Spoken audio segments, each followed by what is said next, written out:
ദൈവനാമത്തിൽ ഏവർക്കും സ്നേഹവന്ദനം. സഭയുടെ ഏറ്റവും പ്രധാനപ്പെട്ട കൂദാശകളിൽ ഒന്നാണ് സ്നാനം. പ്രത്യേകിച്ച് പ്രൊട്ടസ്റ്റന്റ് സഭകൾ രണ്ട് കൂദാശകൾക്ക് പ്രാധാന്യം നൽകുമ്പോൾ അതിൽ ഏറ്റവും പ്രധാനപ്പെട്ട ഒന്നാണ് സ്നാനം എന്നത്. സഭയിലേക്കുള്ള പ്രവേശനമായി സഭയുടെ പ്രാഥമിക അംഗത്വമായിട്ടൊക്കെ കണക്കാക്കുന്നത് സ്നാനം എന്ന കൂദാശയിലൂടെ പ്രവേശിക്കുമ്പോഴാണ്. വേദപുസ്തകത്തിലും പുതിയ നിയമത്തിൽ സ്നാനത്തിന് വളരെ വ്യക്തമായ അർത്ഥങ്ങളും മാനങ്ങളും കൽപ്പിച്ച് നൽകിയിരിക്കുന്നത് നമുക്ക് കാണുവാനായിട്ട് കഴിയും.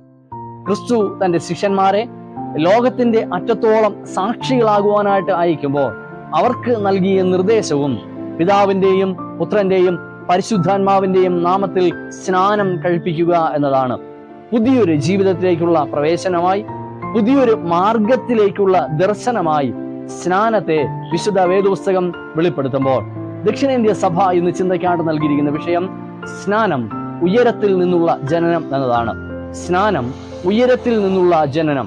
എങ്ങനെയാണ് സ്നാനം ഉയരത്തിൽ നിന്നുള്ള ജനനമായിട്ട് മാറുന്നത്? നമുക്ക് നൽകിയിരിക്കുന്ന വേദഭാഗങ്ങൾ അടിസ്ഥാനമാക്കിക്കൊണ്ട് പ്രാർത്ഥനയോടെ നമുക്ക് ധ്യാനിക്കാം. ഒന്നാമതായി ഉൽപ്പത്തി പുസ്തകം 8-ാം അധ്യായം 1 മുതൽ 14 വരെയുള്ള വേദഭാഗം. ഈ വേദഭാഗം നമുക്ക് നൽകുന്ന ഒന്നാമത്തെ ചിന്ത, സ്നാനം ഉയരത്തിൽ നിന്നുള്ള ജനനമായിട്ട് മാറുന്നത് ജീവനിലേക്ക്, രക്ഷയിലേക്ക് പ്രവേശിക്കുമ്പോഴാണ്. മറ്റൊരർത്ഥത്തിൽ മരണത്തിൽ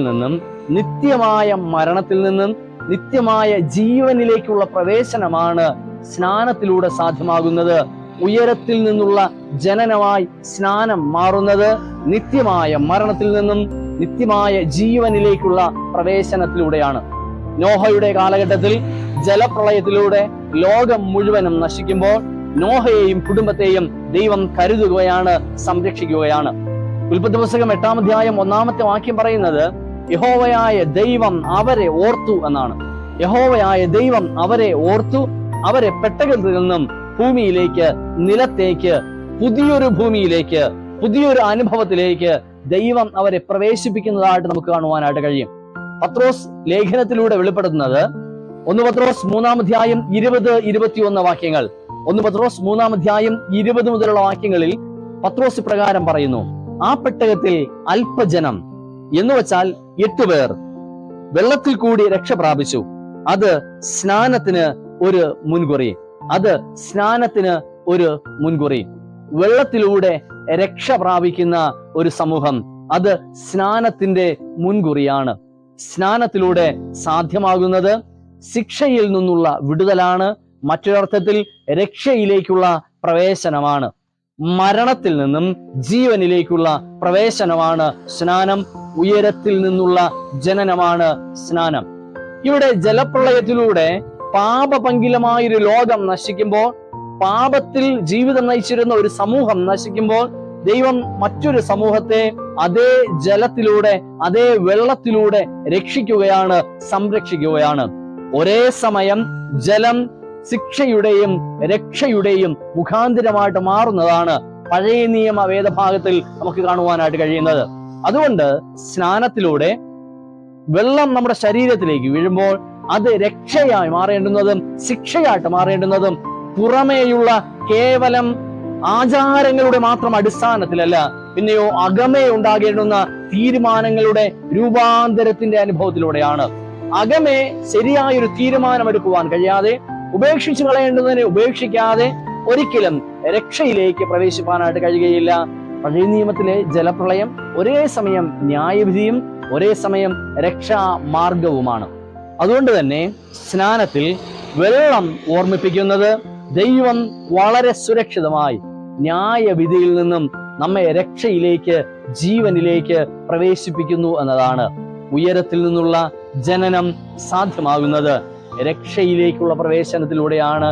ഈ രക്ഷ സാധ്യമായി തീരുന്നത് സ്നാനത്തിലൂടെയാണ്.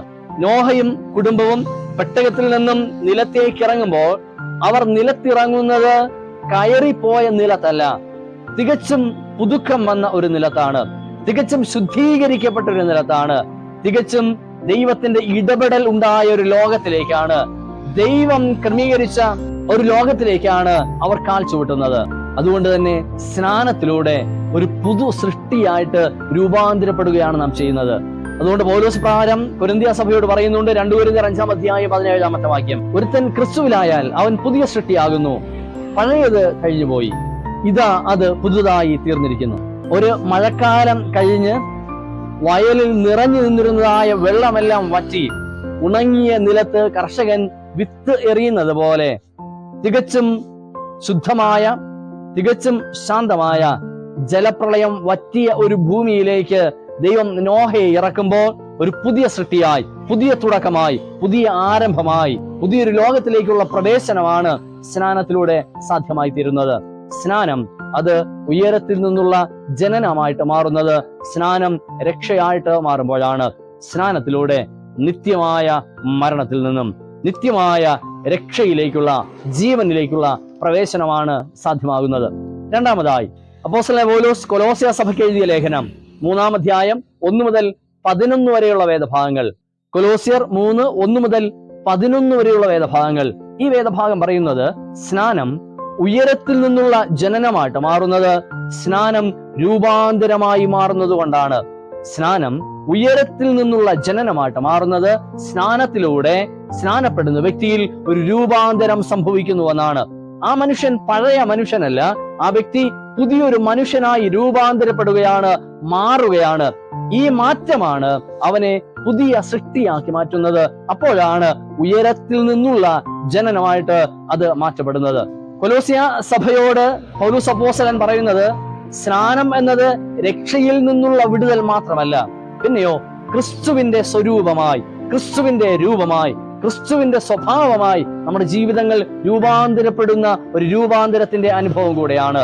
പുതിയ സൃഷ്ടിയായി മാറ്റപ്പെടുന്ന, പുതിയ അനുഭവമായിട്ട് മാറ്റപ്പെടുന്ന, നമ്മുടെ ജീവിതങ്ങളെ സമ്പൂർണമായിട്ടും പരിവർത്തനം നടത്തുന്ന ഒരു മാറ്റത്തിന്റെ, രൂപാന്തരത്തിന്റെ അനുഭവമാണ് സ്നാനത്തിലൂടെ സംഭവിക്കുന്നത്.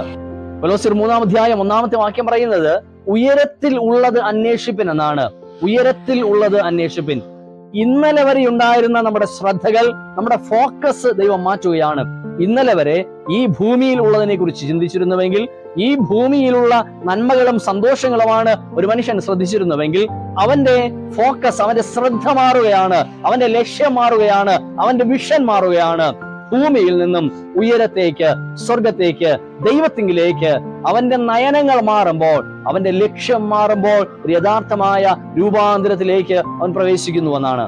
മുൻപ് നാം ജീവിച്ചത് ഈ ലോകത്തിന് വേണ്ടിയാകാം, ഈ ലോകത്തിന് ഉള്ളതിന് വേണ്ടിയാകാം. എന്നാൽ സ്നാനത്തിലൂടെ ഒരു രൂപാന്തരം സംഭവിക്കുകയാണ്. നാം ദൈവത്തിന് വേണ്ടി, ദൈവരാജ്യത്തിന് വേണ്ടി, നിത്യതയ്ക്ക് വേണ്ടി ജീവിക്കുന്ന ജീവിതമായിട്ട് രൂപാന്തരപ്പെടുകയാണ്. അവിടെയാണ് പൗലോസ് പറയുന്നത്, ഞാൻ ജീവിച്ചിരുന്നാൽ കർത്താവിനായിട്ട് ജീവിക്കും, മരിച്ചാൽ ഞാൻ കർത്താവിനായിട്ട് മരിക്കും. ജീവിച്ചാലും മരിച്ചാലും ഞാൻ കർത്താവിനുള്ളവനാണ്. എന്നാൽ മരിക്കുന്നതാണ് എനിക്ക് ലാഭം, മരിക്കുന്നതാണ് എനിക്ക് ലാഭം. ഈ ഭൂമിയേക്കാൾ അപ്പുറമായി നിത്യതയെ ലക്ഷ്യമാക്കുന്ന ഒരു രൂപാന്തരത്തിന്റെ അനുഭവത്തിലേക്ക് പ്രവേശിക്കുമ്പോൾ ഭൗതികമായ നമ്മുടെ ലക്ഷ്യങ്ങളെക്കാൾ ആത്യന്തികമായ, നിത്യമായ, സ്വർഗീയമായ ലക്ഷ്യത്തിലേക്ക് നമ്മുടെ ശ്രദ്ധകൾ മാറുന്നു എന്നതാണ്. ഒരു രൂപാന്തരം സംഭവിക്കുകയാണ്. നമ്മുടെ ലക്ഷ്യങ്ങളിൽ, നമ്മുടെ ഫോക്കസുകളിൽ ഒരു രൂപാന്തരം സംഭവിക്കുന്നത് സ്നാനത്തിലൂടെയാണ്. പൗലോസ് വീണ്ടും സഭയോട് പറയുന്നത് നിങ്ങളുടെ അവയവങ്ങളെ മരിപ്പിക്കുക എന്നതാണ്. ജഡീകമായ ഇഷ്ടങ്ങളിലേക്കും അഭിലാഷങ്ങളിലേക്കും മാത്രം നോക്കുന്ന, അതിനെ മാത്രം ഇഷ്ടപ്പെടുന്ന നിങ്ങളുടെ അവയവങ്ങളെ മരിപ്പിക്കുക എന്നതാണ്. പുതിയൊരു സ്വഭാവത്തിലേക്കുള്ള രൂപാന്തരമാണ് പൗലോസ് അവിടെ സഭയോട് പറയുന്നത്. ദുർനടപ്പ്, അശുദ്ധി, അതിരാഗം, ദുർമോഹം, വിഗ്രഹാരാധനയായ അത്യാഗ്രഹം, ഈ വിധത്തിൽ ഭൂമിയിലുള്ള അവയവങ്ങളെ മരിപ്പിക്കുക എന്നതാണ്. ജഡീകമായ ഇഷ്ടങ്ങൾക്കും ജഡീകമായ അഭിലാഷങ്ങൾക്കും അസംവദരായിരുന്ന നമ്മുടെ ജീവിതങ്ങളെ, നമ്മുടെ സ്വഭാവങ്ങളെ രൂപാന്തരപ്പെടുത്തി സ്വർഗീയമായതിലേക്ക് ഒരു രൂപമാറ്റം വരുന്നതാണ്. നമ്മുടെ സ്വഭാവങ്ങളിൽ വരുന്ന രൂപാന്തരമാണ് യഥാർത്ഥത്തിൽ സ്നാനത്തിലൂടെ സാധ്യമായി തീരുന്നത്. അതുകൊണ്ട് തന്നെ സ്നാനം എന്ന് പറയുന്നത് ഒരു ഡിക്ലറേഷൻ ആണ്, നമ്മുടെ ഒരു പ്രഖ്യാപനമാണ്. എന്റെ പഴയ ജീവിതം ഞാൻ ഉപേക്ഷിക്കുകയാണ്, ഞാനൊരു പുതിയ ജീവിതത്തിലേക്ക് പ്രവേശിക്കുകയാണ്. ഉയരത്തിൽ നിന്നുള്ള ജനനം രൂപാന്തരത്തിലൂടെ നമ്മുടെ ജീവിതങ്ങളിൽ സാധ്യമാവുകയാണ്. പൗലോസ് വീണ്ടും സഭയോട് പറയുന്നത് ഇനി നാം പഴയ മനുഷ്യനല്ല. അതുകൊണ്ട് തന്നെ അതിൽ യഹൂദനും യവനനും എന്നില്ല, ദാസനും സ്വതന്ത്രനും എന്നില്ല, ആണെന്നും പെണ്ണെന്നുമുള്ള വ്യത്യാസങ്ങളില്ല. ക്രിസ്തുവിൽ എല്ലാവരും ഒന്നായിത്തീരുന്ന അനുഭവം. ഇന്നലെ വരെ മനുഷ്യനെ വേർതിരിച്ചിരുന്ന അളവുകോലുകളെല്ലാം മാറ്റിവെച്ചുകൊണ്ട് ഒന്നായി മാറുന്ന അനുഭവമാണ് സ്നാനത്തിലൂടെ സാധ്യമായി തീരുന്നത്. അതുകൊണ്ട് തന്നെ രൂപാന്തരം സംഭവിക്കുന്നത് നാം ഒരു പുതിയ സമൂഹമായി രൂപാന്തരം സംഭവിക്കുന്നു എന്നതാണ്. നമ്മുടെ ഫോക്കസുകളിൽ രൂപാന്തരം സംഭവിക്കുന്നുണ്ട്, നമ്മുടെ സ്വഭാവങ്ങളിൽ രൂപാന്തരം സംഭവിക്കുന്നുണ്ട്, നാം ഒരു പുതിയ സമൂഹമായിട്ട് മാറുന്നു എന്നതാണ്. ഇന്നും ഒരുപക്ഷെ സ്നാനപ്പെട്ട വിശ്വാസികളും ജാതിയുടെയും നിറത്തിന്റെയും വർണ്ണത്തിന്റെയും മതത്തിന്റെയും പേരിൽ മനുഷ്യനെ രണ്ടായിട്ട് കാണുന്നുണ്ട് എങ്കിൽ സ്നാനത്തിലൂടെ സാധ്യമാകേണ്ടുന്ന രൂപാന്തരം ഇതുവരെയും നമ്മിൽ സംഭവിച്ചിട്ടില്ല എന്നതാണ്. മനുഷ്യനെ മനുഷ്യനായി കാണുവാൻ, ദൈവത്തിന്റെ സൃഷ്ടിയായിട്ട് കാണുവാൻ, അവന്റെ ആത്മാവിനെ കാണുവാൻ, അവന്റെ ആത്മാവിന്റെ രക്ഷയ്ക്ക് വേണ്ടി പ്രാർത്ഥിപ്പാൻ കഴിയുന്നിടത്താണ് സ്നാനം യഥാർത്ഥമായ രൂപാന്തരത്തിന്റെ അനുഭവമായിട്ട് മാറുന്നത്, ഉയരത്തിൽ നിന്നുള്ള ജനനമായി മാറുന്നത്. മൂന്നാമത് യോഹന്നാൻ സുവിശേഷം 3-ാം അധ്യായം 1 മുതൽ 8 വരെയുള്ള വേദഭാഗം നമ്മോട് പറയുന്നത് സ്നാനം അത് ഉയരത്തിൽ നിന്നുള്ള ജനനമായിട്ട് മാറുന്നത് സ്നാനത്തിലൂടെ നാം ഒരു പുതിയ സൃഷ്ടിയായിട്ട് മാറുന്നു എന്നതുകൊണ്ടാണ്. സ്നാനത്തിലൂടെ നാം ഒരു പുതിയ സൃഷ്ടിയായിട്ട് മാറുകയാണ്. പുതിയൊരു ജനനം നമ്മിൽ സംഭവിക്കുകയാണ്. പുതിയ ഒരു മനുഷ്യനായി നാം മാറുകയാണ്. പള്ളിപ്രമാണിയായ നിക്കോദോമസ് ആത്മീക ഗുരുവാണ്. അനേകം പേർക്ക് ന്യായപ്രമാണം വ്യാഖ്യാനിച്ചു നൽകുന്ന ഗുരുനാഥനാണ്. യേശുവിന്റെ അരികിലേക്ക് ആ മനുഷ്യൻ കടന്നു വരുന്നത് സംശയവുമായിട്ടാണ്. നിത്യജീവനിലേക്ക് പ്രവേശിക്കുവാനുള്ള മാർഗവും തേടിയുള്ള വരവാണ്. വേദപുസ്തകം അറിയാവുന്നവനാണ്, ന്യായപ്രമാണം വ്യാഖ്യാനിക്കുന്നവനാണ്, ജനത്തെ ഉപദേശിക്കുന്നവനാണ്, പള്ളിപ്രമാണിയാണ്.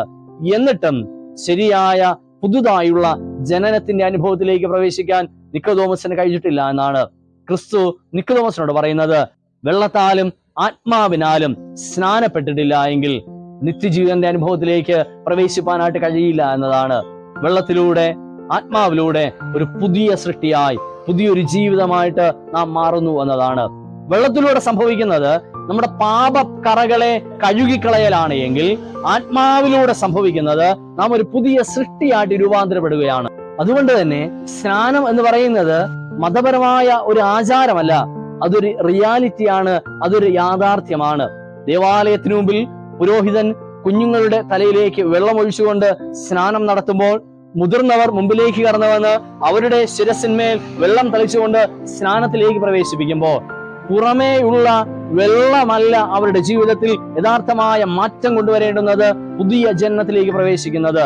അവരെടുക്കുന്ന തീരുമാനങ്ങളാണ്, അവരെടുക്കുന്ന പ്രതിഷ്ഠകളാണ് ഒരു പുതിയ ജനനത്തിലേക്കുള്ള ഉയരത്തിൽ നിന്നുള്ള ജനനമായിട്ട് സ്നാനത്തെ മാറ്റുന്നത്. ഇന്നലകളിലെ എന്റെ ജീവിതം ഞാൻ ഉപേക്ഷിച്ച് കളയാമെന്ന തീരുമാനം, ഈ പൈതലിന് ഒരു ദൈവികമായ അന്തരീക്ഷം ഞാൻ ഒരുക്കുമെന്നും ഒരു ക്രിസ്തീയ അന്തരീക്ഷം ഒരുക്കി ഈ പൈതലിനെ ഞാൻ വളർത്തുമെന്നുമുള്ള മാതാപിതാക്കളുടെ തീരുമാനം, എന്റെ പഴയ ജീവിതങ്ങൾ ഉപേക്ഷിച്ച് ക്രിസ്തുവിന്റെ അനുയായിയായി ക്രിസ്തുവിനോടൊപ്പം ഞാൻ യാത്ര ചെയ്യുമെന്നുള്ള ഒരു മനുഷ്യന്റെ തീരുമാനം, പഴയ മനുഷ്യനെ മരിപ്പിച്ച് പുതിയൊരു മനുഷ്യനായിട്ട് രൂപാന്തരപ്പെടുന്ന അനുഭവമാണ് സ്നാനത്തിലൂടെ സംഭവിക്കുന്നത്. ഒരുപക്ഷെ വെള്ളം തളിക്കുന്നതിലൂടെ അല്ലെങ്കിൽ മുങ്ങുന്നതിലൂടെ പുറമെയുള്ള ഒരു അടയാളം മാത്രമാണ് സമൂഹം കാണുന്നത്.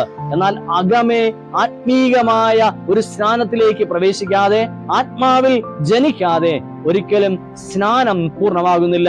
മറ്റൊരർത്ഥത്തിൽ സ്നാനത്തിലൂടെയുള്ള പുതുജനനം സാധ്യമാകുന്നത് അത് കേവലം പുറമേയുള്ള അടയാളങ്ങളിൽ മാത്രമല്ല, അകമേ സംഭവിക്കേണ്ടുന്ന രൂപാന്തരത്തിലാണ്. അതുകൊണ്ട് നാം നമ്മുടെ ശരീരത്തിലേക്ക് വീഴുന്ന വെള്ളത്തിന്റെ ഗുണമല്ല, പിന്നെയോ നമ്മുടെ ഉള്ളിലെ തീരുമാനങ്ങളാണ്, പ്രതിഷ്ഠകളാണ് സ്നാനത്തിലൂടെയുള്ള പുതുജനനത്തിലേക്കുള്ള പ്രവേശനമായിട്ട് മാറുന്നത്. പഴയ പുതിയ നിയമങ്ങൾ, പഴയ നിയമത്തിൽ ജലപ്രളയത്തിൽ ശരീരത്തിൽ ഒരു തുള്ളി വെള്ളം പോലും വീഴാതെ ദൈവം നോഹയെയും കുടുംബത്തെയും കരുതുമ്പോൾ പുതിയ നിയമം വ്യാഖ്യാനിക്കുകയാണ്. പഴയ നിയമത്തിലെ ജലപ്രളയം അത് സ്നാനത്തിന് മുൻകുറിയാണ്. കാരണം അതിലൂടെ രക്ഷയിലേക്ക് അവർ പ്രവേശിക്കുകയാണ്.